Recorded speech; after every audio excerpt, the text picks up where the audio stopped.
Pues hermanos, le doy gracias al Señor por pasajes como los que nos toca hoy, que no son sencillos.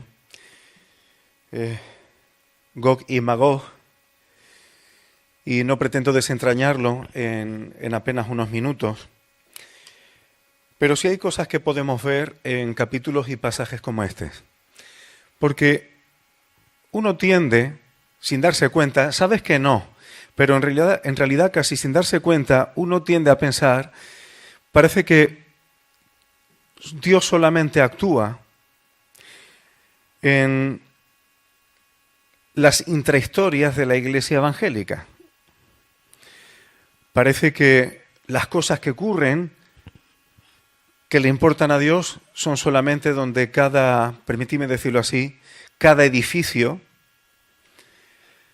que llamamos iglesia tiene su propia vida, relaciones bilaterales con otras iglesias, si son afines a denominación, más, si no, no tanto. Y luego, la historia de cada uno de los individuos que forman parte de estas congregaciones. Y a veces pensamos que donde Dios tiene puestos los ojos, su trabajo y lo que tiene que hacer es en el entorno de nuestra propia congregación, en algunas también, algunas otras, y luego que el Señor me ayude porque necesito esto y necesito lo otro. Y hermano, no es que al Señor no le importen nuestras circunstancias, y no es que el Señor no vea ni le importe las circunstancias de una congregación concreta. Pero pasajes como el que tenemos hoy abren nuestros ojos para que nos demos cuenta que Dios es soberano de todo lo que hay y es soberano de las naciones y es soberano en este mundo y nada va a ocurrir ni va a pasar sin su consentimiento. Y que Dios está interesado también en, vamos a decir, en lo que una palabra que hoy se utiliza, en lo que es la geopolítica.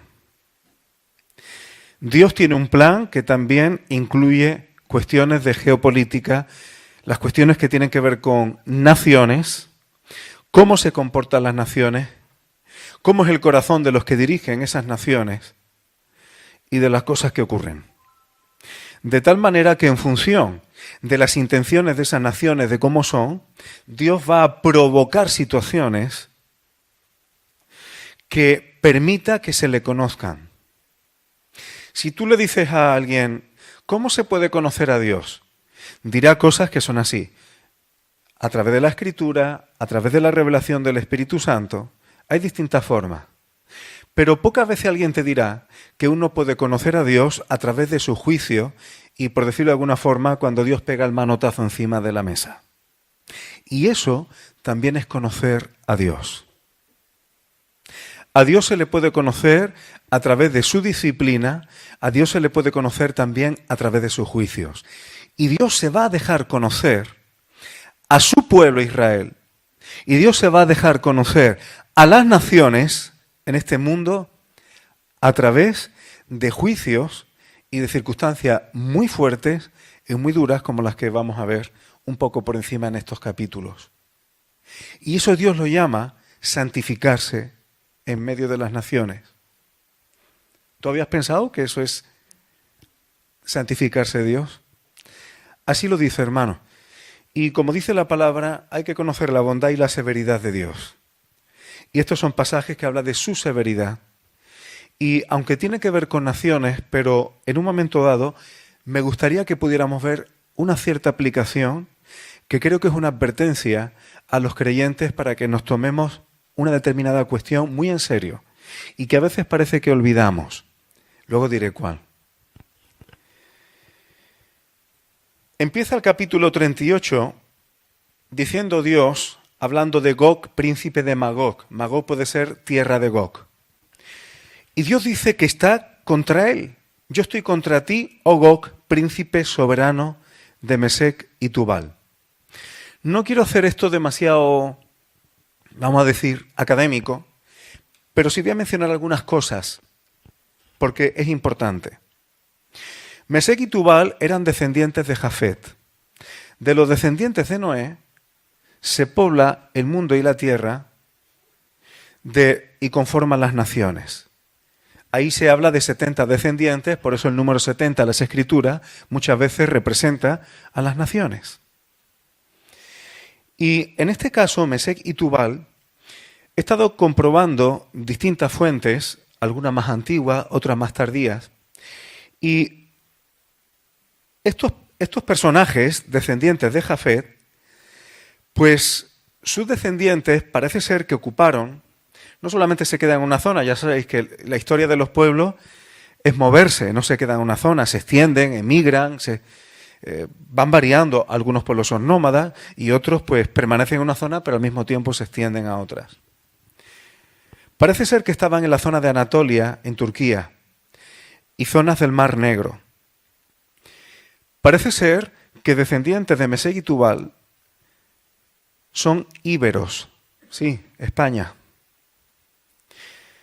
Gente de Italia, estamos hablando de tribus de esta zona, no que los italianos vengan todos de ellos, sino, digamos, familias tribales de estos pueblos, pues llegan a estas zonas. También en Portugal,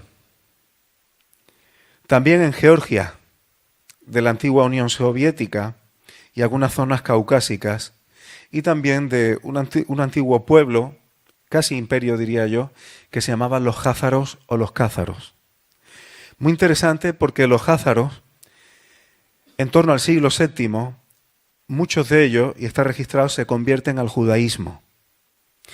Y esto lo digo porque a algún hermano se lo prometí alguna vez y dará un estudio histórico que tiene que ver con esto, porque está vinculado en lo que Apocalipsis habla de la sinagoga de Satanás, de los que se dicen que ser judíos y no lo son.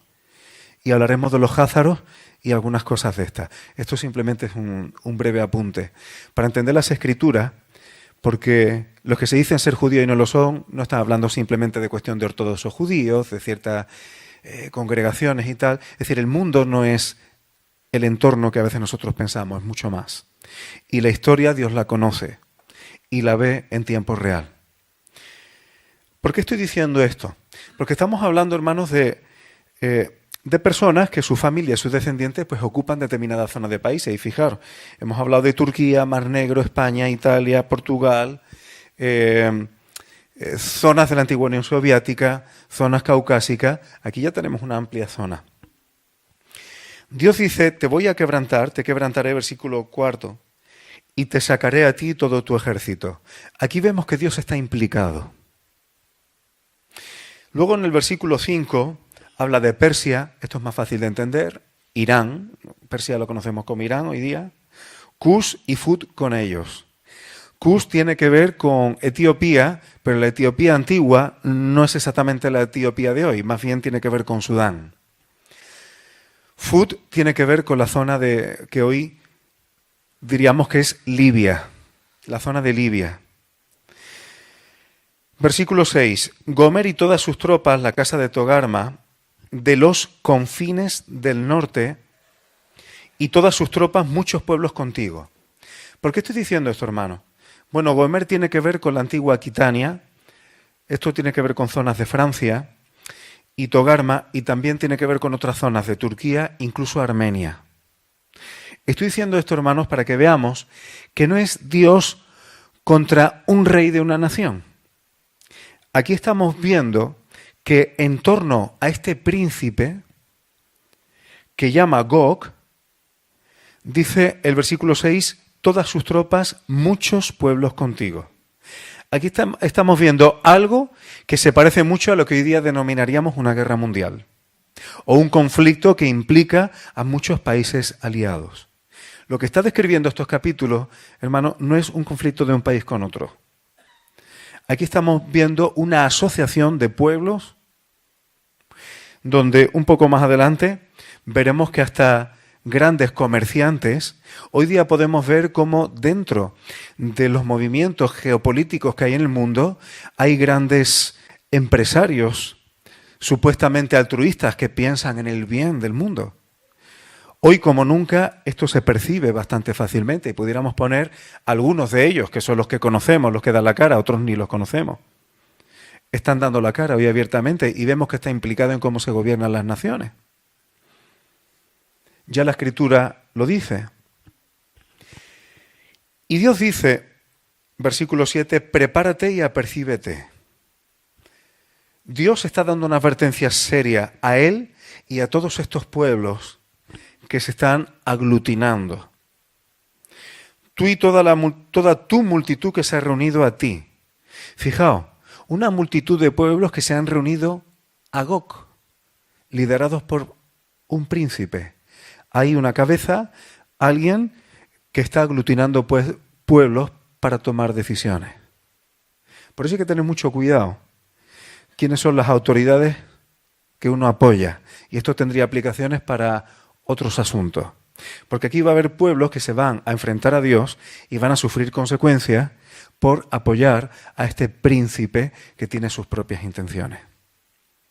Hay que tener mucho cuidado a qué autoridades uno apoya y se vincula. Porque sin darse uno cuenta se puede estar encontrando con Dios de frente. Y eso no es recomendable, ¿verdad? Versículo 8. De aquí a muchos días serás visitado. Y dice, al cabo de años vendrás. Eso quiere decir que cuando se da esta profecía, ya está hablando que los acontecimientos que ocurren aquí es mucho tiempo después. Y entiendo cuando dice al cabo de años es al final de años. Y luego nos da otras pistas para entender que está hablando de algo cercano ya al reinado del Señor. ¿A dónde va a ser este asunto? ¿Dónde Dios le va a visitar? Dios está provocando esta situación. ¿Y dónde va a ser este conflicto? ¿Dónde se van a encontrar con Dios? En los montes de Israel. En el entorno de la tierra de Israel se va a producir esto. ¿Y qué es lo que van a hacer estas naciones, estos pueblos, estas multitudes, juntas siguiendo a este príncipe que llama Gog? Vendrán como una tempestad, como nublado, es decir, una multitud grande, y va a cubrir la tierra de Israel, todas las tropas y muchos pueblos contigo. Versículo 10. ¿Qué cosas dice Gog en su corazón? ¿Cuáles son sus pensamientos que Dios conoce? Y dice que concebirá mal pensamiento. Mala cosa se le pasa por la cabeza a Gog. Dirá, subiré contra una tierra indefensa. Pensar que la tierra de Israel está indefensa. Porque seguramente lo está pensando y lo está viendo con ojos humanos. Pero acordaos de lo que dice la Escritura. Si Dios está por nosotros, ¿quién contra nosotros? Mucho cuidado, porque Gog piensa que está debilitado y no se estaba dando cuenta o no quería ver que quien protegía aquello o quien protegerá aquello es el Omnipotente. Pero él pensaba que estaban tranquilos, estaban indefensos, estaban confiados, sin muros, no tienen cerrojos ni puertas. ¿Y por qué quiere hacer esto Gog? Intenciones materiales, para arrebatar despojos y para tomar botín. Y eso sobre el pueblo recogido de entre naciones. Eso quiere decir que cuando esto ocurra, Dios ha tenido ya que recoger a su pueblo. Y cuando digo su pueblo no son solamente los judíos. Pensad que el pueblo, las promesas y las profecías es para todo Israel. Aquí está recogido. Versículo 13. Saba y Dedán, bueno, aquí estamos hablando de... y los mercaderes de Tarsis. Fijaos que aquí todo el mundo opina, pero eso lo vemos hoy día. Hay un conflicto, pero vemos que todos los periodistas, todos los gobernantes, los príncipes de los distintos lugares, muchos se mojan, opinan. Y aquí tenemos países árabes, porque Sabá y Dedán tiene que ver con la zona de Qatar, que ahora ha estado de moda, ya sabéis por qué, Emiratos Árabes, incluso Tarsis, que muchas veces pensamos que es la zona de Tarragona, pero también hay motivos históricos para pensar que Tarsis se puede referir a las Islas Británicas. Entre otras razones porque hay Tarsis que fueron colonias británicas en otros sitios. Y Arabia Saudita. Ellos, estos príncipes dirán, bueno, ¿y sus mercaderes? Aquí tenemos estos grandes comerciantes, estos grandes empresarios mundiales, implicados. Y opinando y se les da micrófono. Eso se está haciendo hoy día, hermano. Ellos dirán, has venido para arrebatar despojos, sabe que lo que están haciendo es por cuestiones materiales, pero Dios lo va a usar. Y mucho ejército y subirá contra, dice el versículo 16, contra mi pueblo Israel. ¿Cuándo será esto? Aquí lo está diciendo el versículo 16, al cabo de los días. Y te traeré sobre mi tierra, y ahora dice, porque el Señor, para que las naciones me conozcan. O sea, Dios provoca que se dé esta situación en torno a su pueblo para que las naciones le conozcan a través de su severidad por lo que va a ocurrir. Dice, cuando sea santificado en ti, oh Gog. Cuando Dios castiga, cuando Dios juzga, cuando Dios disciplina, Él es santificado. Eso está diciendo aquí textualmente. ¿No eres tú, versículo 17, aquel de quien hablé yo en tiempos pasados por mis siervos, los profetas de Israel?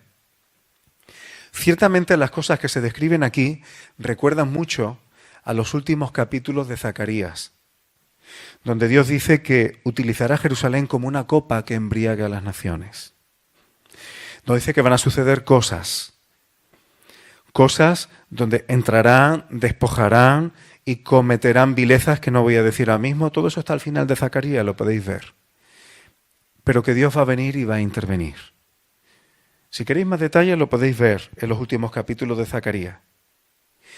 Y dice, pero en aquel tiempo, versículo 18, subirá mi ira y mi enojo.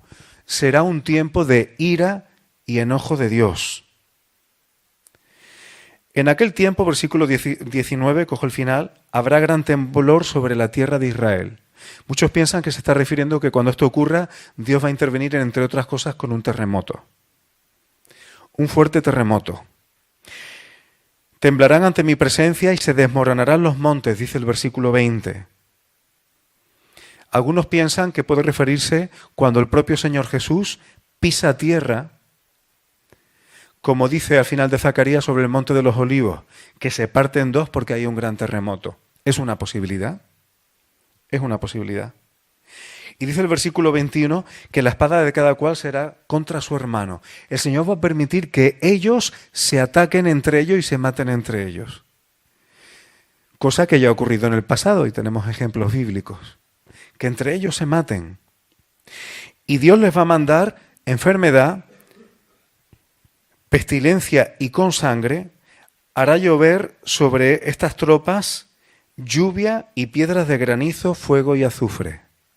Dios va a hacer cosas de este estilo para vindicar y para juzgar a los que han hecho esto a su pueblo. Y seré engrandecido y santificado, y seré conocido ante los ojos de muchas naciones, y sabrán que yo soy Jehová o Yahvé. Fijaos, ¿por qué van a saber que Él es Dios? Porque ha hecho estas cosas, porque va a hacer estas cosas. Y alguno dirá, qué bien, ¿y esto qué tiene que ver conmigo? Hermanos, Dios es bastante sensible y severo en lo que tiene que ver en cómo se trata a su pueblo. Hay ejemplos de esto. Mateo 25, tienes como Señor Jesús va a juzgar a las naciones. ¿En función de qué? De cómo hayan tratado a estos sus hermanos más pequeños. A naciones en función de eso. ¿Cuándo te dimos de comer, de beber? Hombre, tuve hambre, me disteis de comer, tuve sed, me disteis de beber. Por cuanto se lo hicisteis a uno de estos mis hermanos más pequeños, a mí me lo hicisteis. El Señor tiene mucho en cuenta el cómo nos tratamos o el cómo tratamos al pueblo de Dios. Y aunque tengo algunas cosas que decir, hermano, pero quiero hacer un subrayado en grande a esto.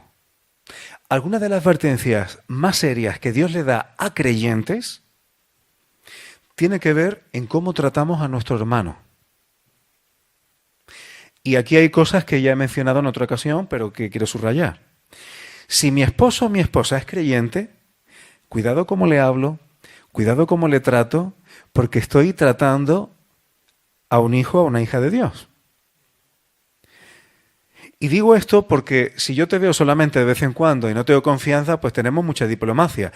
Pero cuando uno está más relajado en casa, tenemos muchísima más facilidad para tratar con ese relax y con la parte del mal genio que los que están en casa conocen y a lo mejor los demás no.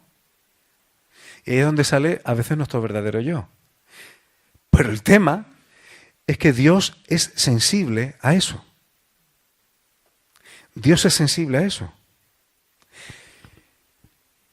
Fijaos que cualquiera que se enoje contra su hermano, Mateo 5, será culpable de juicio. Eso lo está diciendo el Señor. El que le diga fatuo quedará expuesto a la gehenna de fuego, al infierno de fuego, la gehenna, el basurero que estaba fuera de las murallas de Jerusalén. Y dice, si traes tu ofrenda al altar, es una persona creyente, ¿no? O los no creyentes llevan ofrendas al altar de Dios. Y te acuerdas que tu hermano tiene algo contra ti, deja tu ofrenda. No me ofrezcas nada a mí. Te arreglas con el primero. Te pones de acuerdo. Reconcíliate. Y después, ahora vienes y me traes la ofrenda. ¿Por qué? No lo voy a interpretar y no porque no tenga una opinión clara respecto a este asunto. Pero ¿cuántas veces has escuchado predicar de esto para un creyente? Ponte de acuerdo con tu adversario pronto, el que tiene algo contra ti, que es tu hermano, y tú estabas presentando una ofrenda al altar. Ojo, esto no es un contexto ateo, ni gentil. Cuando digo gentil me refiero de no estar en pacto con Dios. Entre tanto que estás con Él en el camino. No sea que el adversario te entregue al juez y el juez al alguacil y seas echado a la cárcel. De cierto te digo que no saldrás de allí hasta que pagues el último cuadrante. Esto es justicia. Esto es justicia. Fijaos qué advertencia más dura. No me voy a meter a interpretarlo para que no suena bien. ¿Qué pasa cuando un hermano tiene algo contra otro? ¿Qué pasa, hermano, con las murmuraciones, calumnias, difamaciones, atentar contra la imagen, el honor de los hermanos por detrás? ¿Qué pasa cuando unas congregaciones ponen en guardia contra otras congregaciones? Si tienes algo contra tu hermano, lo aclaras. Y si ese hermano no está en pecados dignos de excomunión, mucho cuidado con tocar de una u otra manera a nuestros hermanos, porque el Señor es muy sensible a eso. Ya sea en entorno familiar, ya sea en entorno eclesial. Algunas de las advertencias más duras que el Señor da a creyentes tiene que ver con este tipo de cosas. Pero a nosotros nos parece que da igual. Claro, no es tan habitual que un hermano le dé una bofetada a otro. No es tan habitual incluso que le estafe, aunque estas cosas también ocurren. Pero pienso que una de las agresiones más constantes que ocurre hoy dentro del pueblo de Dios, en entornos familiares y en entornos eclesiales, es la lengua. Es la lengua, hermanos. Y Dios es muy sensible a eso entre hermanos. Y tendrá consecuencias. Porque Dios es sensible a cómo se trata a su pueblo. Porque si hemos sido comprados por precio y no somos nuestros, estoy tocando algo que pertenece a Dios. Y cuidado, Él es Dios, no sea que Él se tenga que santificar juzgándome a mí.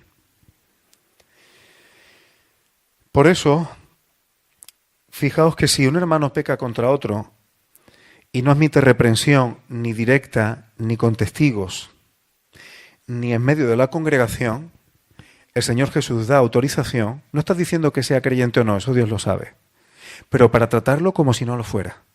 Esto está en Mateo 18, lo conocéis. Que por cierto en muchos sitios no lo aplican. A veces algunas cosas se aplican defendiendo la espada inquisitorial, pero luego hay otras cosas que da miedo aplicar. La Escritura o se coge o no se coge. Pero esto es serio, hermanos. Hay que tener cuidado cómo tratamos a nuestros hermanos. Porque a Dios le duele, a Dios le pesa. Y no sea que si no nos arrepentimos o no lo arreglemos, Dios diga, hasta aquí está bien. Y ahora se santifique disciplinándonos. Esto es serio. Es un asunto serio. Vamos al capítulo 39. Aquí no se ponen muchos autores de acuerdo si el 39, que vuelve a hablar de Gog y Magog, se refiere al mismo conflicto o es uno segundo en los mismos términos. No me voy a meter en eso, porque la idea es no dar un estudio exhaustivo. Aquí vuelve Dios a decir algo parecido en el versículo 2. Te haré subir de las partes del norte y te traeré sobre los montes de Israel. Vemos cómo Dios está provocando esa situación. Caerás tú y todas tus tropas y los pueblos que fueron contigo. De nuevo vemos que es un conflicto grupal. Y dice que vendrán aves de rapiña de toda especie, te he dado por comida. Sí, sé que no es bonito para un domingo por la mañana a principio de año, pero aquí está hablando de que las aves comerán las carnes de los cadáveres que caerán aquí por mano de Dios mismo. Esto recuerda mucho a lo que habla y dice un ángel en Apocalipsis 19, lo tenemos reciente. Venid y congregaos a la gran cena de Dios, para que comáis carnes de reyes y de capitanes, carne de fuerte, de caballos o jinetes. Hay otras partes de la Escritura donde vemos una situación bastante similar, si es que no fuese la misma.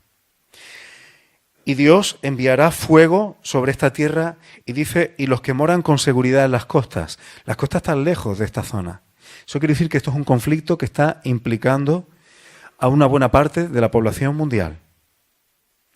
Y dice el versículo 7, y haré notorio mi santo nombre en medio de mi pueblo Israel. ¿Cómo lo va a hacer notorio? En medio de este conflicto y Dios diciendo hasta aquí y protegiéndolo.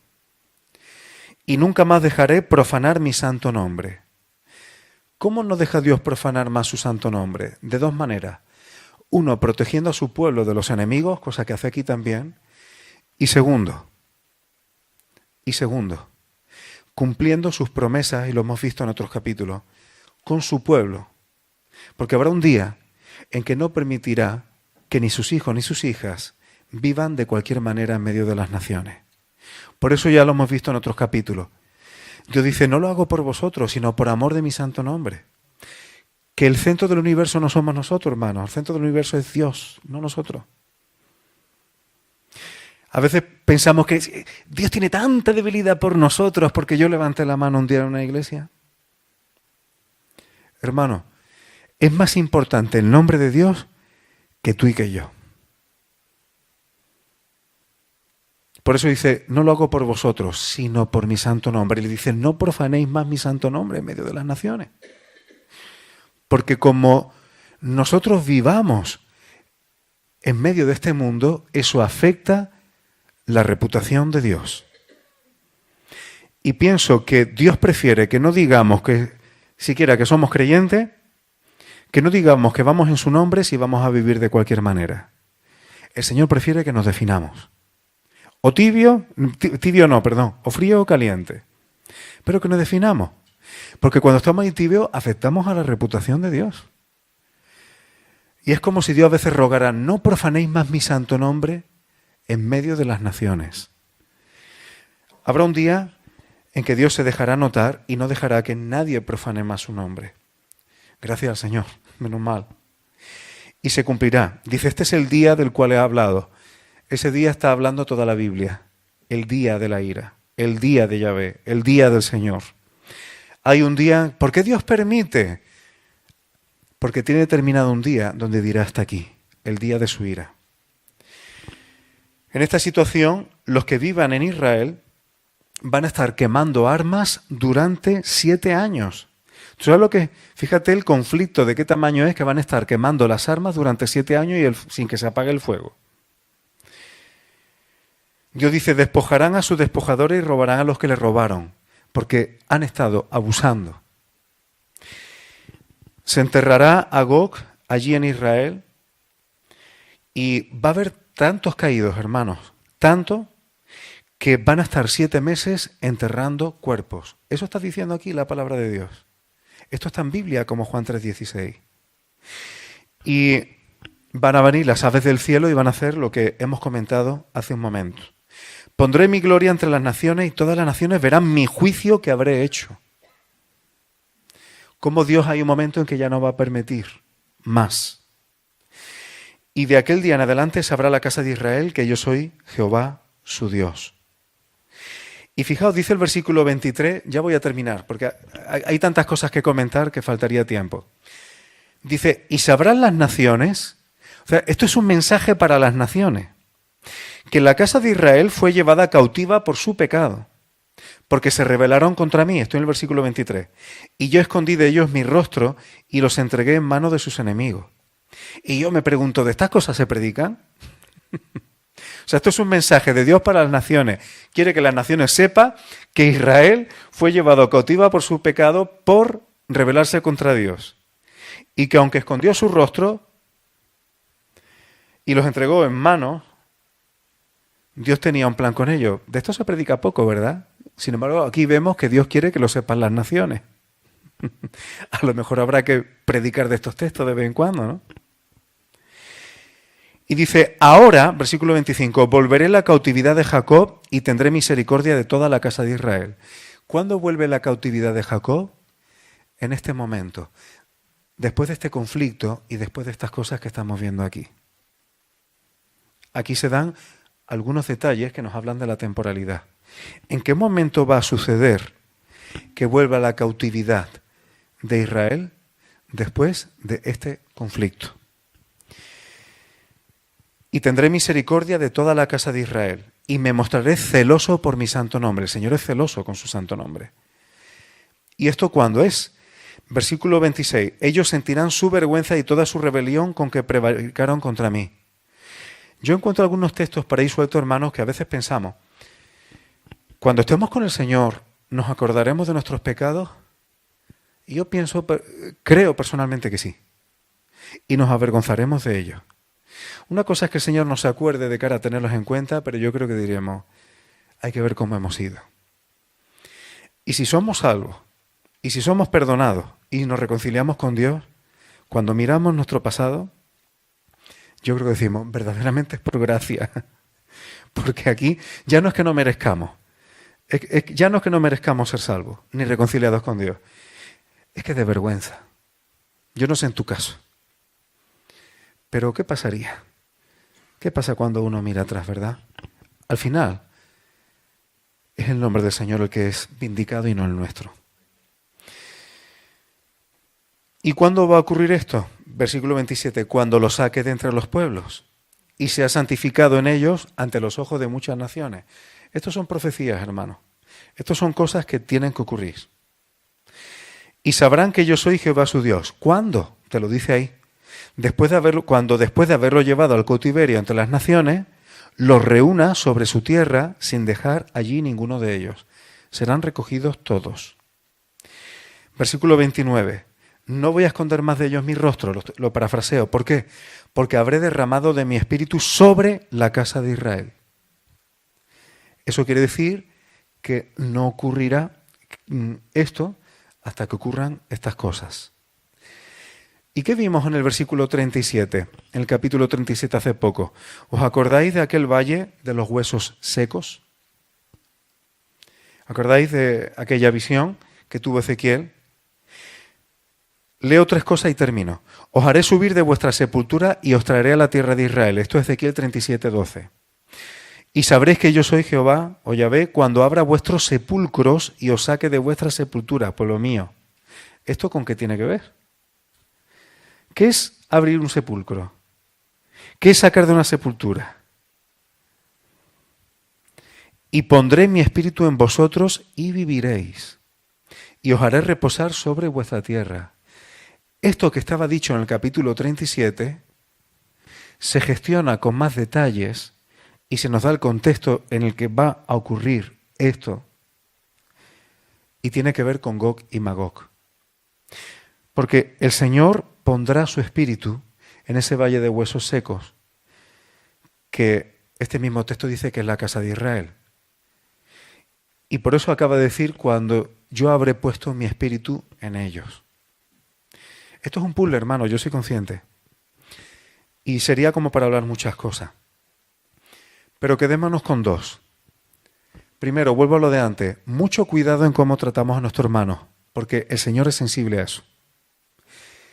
Y 2, Hay cosas que están por suceder y podemos observar cómo el Señor es soberano de las naciones y cómo el Señor utiliza circunstancias y utiliza cuestiones geopolíticas para vindicar su nombre, para santificarse delante de su pueblo, para santificarse delante de las naciones, para proteger su nombre y cómo juzgar le vindica, porque Él es el único juez verdadero de toda la tierra y soberano.